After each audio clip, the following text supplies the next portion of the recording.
Hello Saberland, Wolf here, and today I have my Mace Windu Hasbro FX converted lightsaber.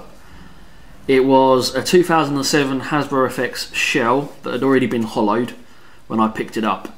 I decided to put a PC version 2 inside with a 10 watt LED engine LED running the red and blue for purple main blade colour and the white for the flash on clash. It also has a 2 watt bass speaker so that I can get some nice sound quality in there, and an outside the pommel recharge port so that it's really quick and easy to get rocking. Inside this section here I designed and had printed a custom chassis to hold the board and speaker and battery all in place. And there's no movement in there. It can't slide up and down thanks to this grub screw here, and also the bolt through the cover tech as well, to make sure that it all stays where it's supposed to. The board is above the battery, and the battery is an 18500 twin stick, so it's 7.4 volts, 1400 milliamps. The switch system, I've used 2 Force Relics switch rings with 2 momentary tactiles, and as many of you who saw my Darth Maul hilt that I converted, I like to maintain the same switch sensation as it was when it was originally designed.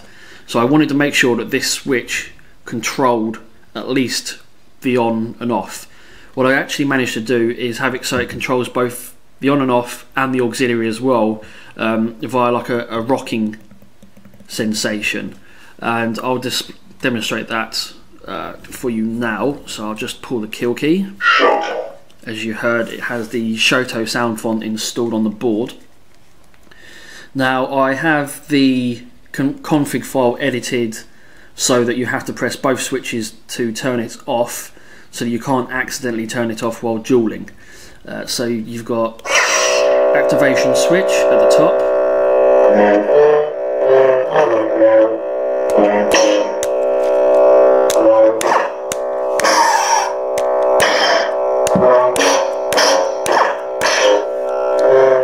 all the usual sounds that come with the PC version 2, and then the bottom part of this plate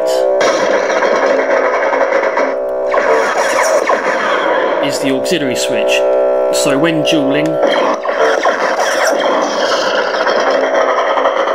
you can press your auxiliary, and then when you want to turn off, it's just a simple case of rocking your thumb forwards to backwards to disengage. So it's very straightforward and very simple. I'll switch it back on just to show you the colour of the blade. So you can see it has one of my wire driver blade plugs in there.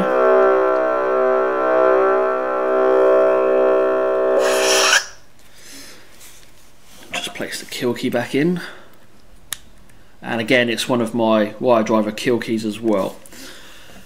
One last note as well: when this came to me, it came off in a few different parts. You had a part here, here, this section, this section, this section here, and the pommel cap.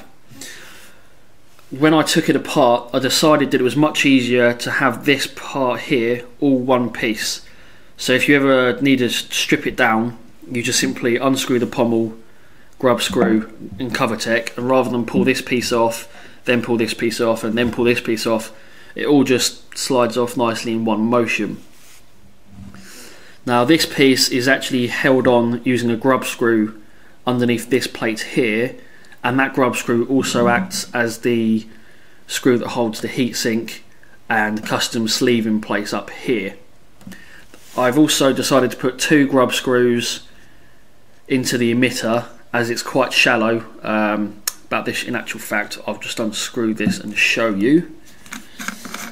I've got the retention screws on the blade plug, so you'll see that the blade plugs come out with it. Yes, there's the custom sleeve there, there's the heatsink just in there, the 1 each heatsink, so you can see it's quite shallow.